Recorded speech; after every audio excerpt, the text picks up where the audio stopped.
السلام علیکم ورحمۃ اللہ وبرکاتہ۔ ہم بات کر رہے ہیں آپ کے سامنے جمعرات کے روز کی کہ جمعرات کے دن ہمیں سننے کو ملا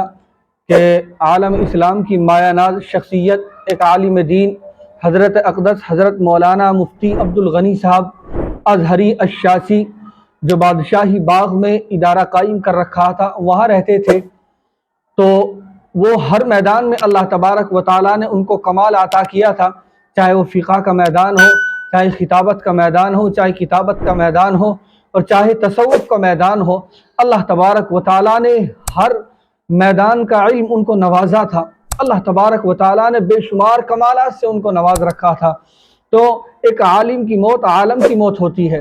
اور بزرگان دین کا اللہ تبارک و تعالیٰ کو کام اتنا پسند آتا ہے کہ ان کا نام ان کا کام باقی رہتا ہے، ان کا کام ان کا نام یاد رہتا ہے۔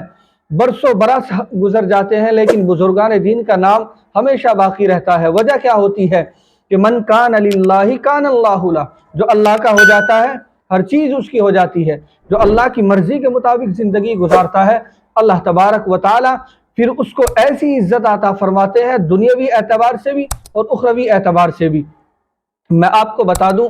کہ جب کسی نیک بندہ کا انتقال ہوتا ہے تو اس کی روح جو ہوتی ہے وہ عرش کے نیچے جا کر سجدہ کرنے لگتی ہے،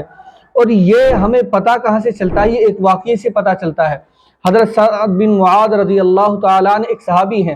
حضرت سعد بن معاذ رضی اللہ تعالیٰ عنہ ایک صحابی ہیں، ان کا انتقال ہو جاتا ہے تو جبریل علیہ السلام حضور اکرم صلی اللہ علیہ وسلم کے پاس آتے ہیں اور سلام عرض کرتے ہیں، پھر دریافت کرتے ہیں کہ اللہ کے نبی صلی اللہ علیہ وسلم آج آپ کے صحابہ میں سے کون فوت ہو گیا، یعنی کس کا انتقال ہو گیا؟ تو حضور اکرم صلی اللہ علیہ وسلم نے جبریل علیہ السلام سے معلوم کیا کہ کیا بات ہے؟ تو جبریل علیہ السلام نے فرمایا کہ اللہ کے نبی صلی اللہ علیہ وسلم جب کسی نیک بندے کا انتقال ہوتا ہے تو اللہ تبارک و اس کی جو روح ہوتی ہے وہ عرش کے نیچے جا کر سجدہ کرنے لگتی ہے، اور ساتوں آسمان کے جو فرشتے ہوتے ہیں وہ جھومنے لگتے ہیں، آسمانوں میں جشن کا ماحول ہو جاتا ہے۔ تو جب کسی نیک بندے کا انتقال ہو جاتا ہے تو ساتوں آسمانوں پر خوشی کا موقع آتا ہے کہ کوئی اللہ کا نیک بندہ آ رہا ہے۔ تو آپ صلی اللہ علیہ وسلم نے فرمایا کہ دیکھو اے میرے صحابہ، آج ہم میں سے ایک ساتھی کا انتقال ہوا، تو چنانچہ ان کو بھی خبر ہو گئی۔ حضور اکرم صلی اللہ علیہ وسلم مسجد سے نکلے اور بہت تیزی کے ساتھ چلنے لگے، صحابہ آپ کے پیچھے دوڑ رہے تھے۔ صحابہ کرام رضوان اللہ علیہم اجمعین نے عرض کیا کہ اللہ کے نبی صلی اللہ علیہ وسلم آپ تھوڑا آہستہ چلیں، ہم تھک رہے ہیں، ہمارے جوتے کے ہمارے چپلوں کے جو تلوے ہیں وہ ٹوٹ رہے ہیں، آپ آہستہ چلیں۔ حضور اکرم صلی اللہ علیہ وسلم نے فرمایا کہ اے میرے صحابہ، آپ نہیں جانتے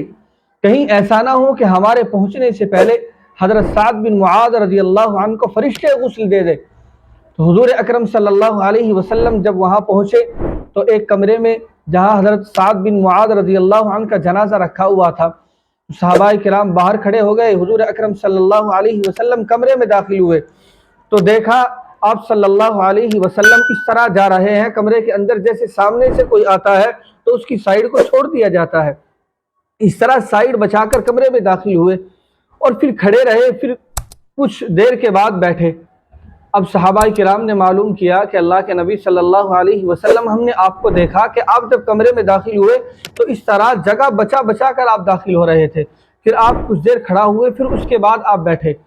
تو حضور اکرم صلی اللہ علیہ وسلم نے فرمایا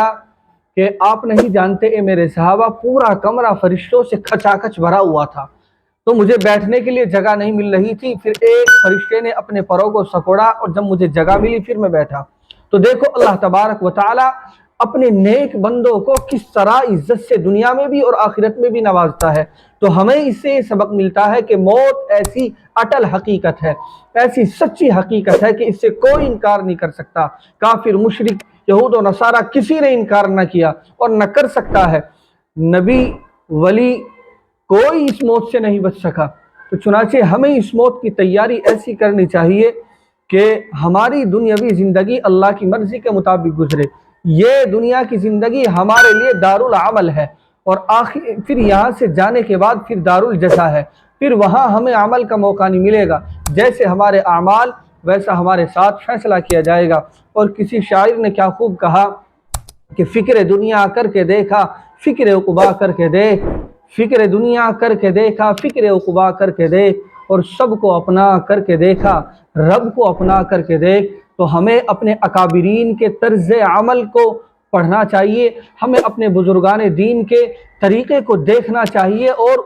ان جیسی زندگی گزارنے کی کوشش کرنی چاہیے، اور ہمیں اپنے اکابرین کو دعاؤں میں بھی یاد رکھنا چاہیے، ان کے لیے دعائے مغفرت ایصال ثواب یہ کرنا چاہیے، یہ ہمارا حق بنتا ہے۔ تو میں آپ کے سامنے بات کر رہا تھا حضرت اقدس حضرت مولانا عبد الغنی صاحب الشاسی ازہری جو بادشاہی باغ میں رہتے ہیں۔ تو اللہ کے نیک بندے اس دنیا سے چلے گئے، یہ اتنا بڑا خلا ہوتا ہے کہ جس کی بھرپائی نہیں ہو سکتی۔ اللہ ہم سب کو نیک اور اللہ کی مرضی والی زندگی گزارنے کی توفیق عطا فرمائے۔